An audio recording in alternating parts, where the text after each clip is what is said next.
O propósito principal de Gigul Neshamot trata-se do amadurecimento e a passagem de várias experiências para aquela alma. O propósito da reencarnação, de acordo com o Zohar é o livro do esplendor, é um livro complexo e profundo.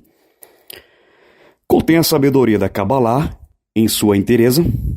Eles nos fala sobre o caminho completo pelo qual a pessoa tem de passar desde o momento em que sua alma se encontra em um corpo físico, sobre o período em que a pessoa vive junto com a alma no mundo físico e sobre como aquela alma termina a seu processo de existência e continua a existir como alma sem corpo. E como esta desce a este mundo novamente. Portanto, vários ciclos de vida passam e nós o chamamos de ciclo de reencarnação, ou no hebraico, Gigul Neshamot. O processo de Gigul Neshamot nada mais é do que uma alma que se veste de um corpo físico que vai passar por uma experiência para um processo de evolução de acordo com aquela nefesh, de acordo com o cumprimento das regras daquela alma, daquela nefesh, aqui no mundo físico. É por isso que ela ganha um corpo, é por isso que ela ganha um processo de evolução, é por isso que ela ganha um processo de adquirir conhecimento, sabedoria, para poder evoluir aqui dentro do plano físico. Então, Gigul Neshamot é o ciclo de reencarnação.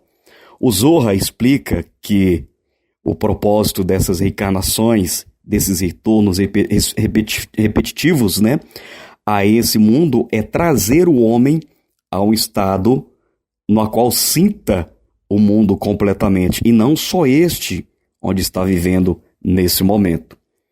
O Zohar declara que, além de nosso mundo, existem outros e outros bilhões e bilhões de mundos diferentes, de acordo com o propósito de cada existência. Muito mais amplo do que a gente possa imaginar. Apenas alguns cabalistas, ou também algumas almas em ascensão, algumas almas que estão evoluindo, que talvez estão fora do nosso corpo físico, podem sentir.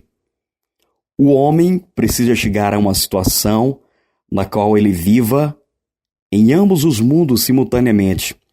Isso dá a ele a habilidade de ser mestre de seu próprio destino, de planejar o seu futuro e não ser influenciado pela vida e a morte do seu corpo biológico, mas ao invés disso de estar conectado com sua alma, para que ele possa evoluir também dentro de um processo espiritual.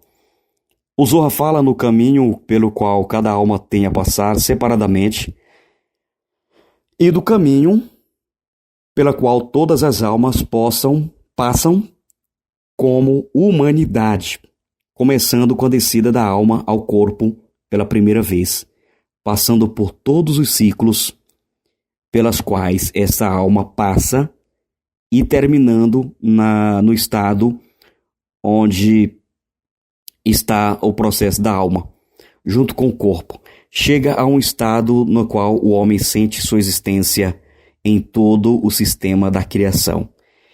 E a vida e a morte cessam de existir para ele e se torna parte ativa de uma completa eternidade. Essa é uma situação a qual todos nós precisamos chegar. A sabedoria da Kabbalah afirma que a descida das almas aos nossos corpos prossegue por 6.000 anos, o que quer dizer que começou há 5.763 anos atrás e continuará por 237 anos. Nos anos que restam, as almas precisam atingir todo o sistema da criação. Aquela sublime forma de existência na qual o homem se identificará com sua alma e não com seu corpo. Todos os cabalistas escreveram em seus livros sobre a singularidade da época em que vivemos. Eles falam sobre como, gradualmente, por milhares de anos, as almas descem e se vestem nos corpos de nosso mundo. Acumulam uma certa quantidade de experiência e sobem de volta ao mundo superior. Depois elas descem de novo, a este mundo para se vestirem em novos corpos e assim por diante. Assim as almas gradualmente acumulam a experiência que as faz vir estudar a sabedoria da Kabbalah, através da qual elas atingirão o mundo superior. Em outras palavras, elas só conseguirão atingir ao mundo superior de total elevação quando elas passarem por todas as experiências no mundo físico e metafísico. De acordo com alguns cabalistas, isso acontecerá quando o último exílio dos judeus terminar.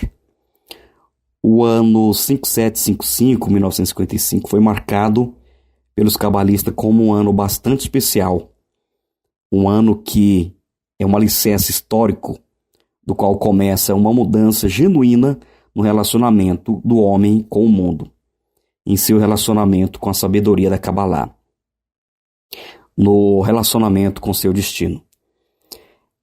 Essa mudança é consequência de um processo de evolução pelo qual o homem tem passado, que o compele a se comprometer com a liderança da criação, a ter um papel ativo nela, a ascender ao mesmo nível no qual será mestre e guardião do mundo todo.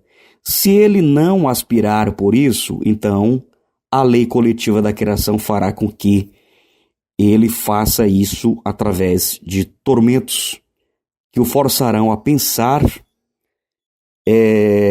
sobre questões tais como: para que estou vivendo? Para que eu existo? Qual é o propósito disso tudo? Qual a finalidade disso? Por que eu estou aqui? O que eu vim resgatar? E a examinar o propósito da sua vida e a perguntar por que está vivendo tão miseravelmente. Na numerologia cabalística, nós conseguimos aprofundar, através dos estudos das 44 linhas da Kabbalah, sobre a existência daquele ser. O porquê que aquele ser está passando por isso, porquê que ele está passando por essa situação, como que ele pode sair dessa situação, o porquê que ele está vivendo aquela experiência, por que ele está passando por aquela experiência. Assim todos começarão a sentir essa questão ardendo, ela começará a nos irritar exatamente para nos fazer pensar sobre como controlar o nosso destino. Às vezes, nós passamos por algumas situações que é para provar como serão nossas reações quanto àquilo. Se nós amadurecemos mesmo ou não, ou que precisamos voltar de novo aqui, de novo aqui. As pessoas nessa geração estão começando devagar, de acordo com o nível do desenvolvimento de sua alma, a chegar a uma situação em que sentem uma grande necessidade de conhecer o propósito da vida. Tormentos, agonia e falta de confiança com relação ao futuro nos compele a pensar sobre o sentido de nossas vidas. A dor nos pressiona a começarmos a aprender sobre a providência para nos tornarmos a partir da nossa parte mais ativa dela. É sobre isso que a sabedoria da Kabbalah fala, e este é o método que dará ao homem o conhecimento de como tudo o que acontece em nosso mundo é gerado em um mundo superior e de lá se estende ao nosso mundo. Somos apenas testemunha da imagem que se desdobra diante de nós, de nós nos comportar conforme o processo da criação, do jeito que o Criador o planejou. Se uma pessoa pode sentir o mundo superior, ela sabe o que vai acontecer adiante. E a parte mais importante é que ela pode até determinar o que descerá a ela de cima. Ao estudar Kabbalah, a pessoa adquire conhecimento de como pode influenciar os eventos de sua vida. Suponhamos, por exemplo, que aquela pessoa encontre uma determinada situação, como deverá se relacionar com ela? Como deverá entender o que está acontecendo para se relacionar com isso de maneira correta, para que sua reação se eleve e faça com que os eventos resultantes sejam mais agradáveis e melhores do que o atual. Nós então vemos que a sabedoria da Kabbalah nos ensina não apenas a testemunhar o que vai acontecer, mas ao mesmo tempo a reagirmos a isso para produzirmos bons resultados no futuro.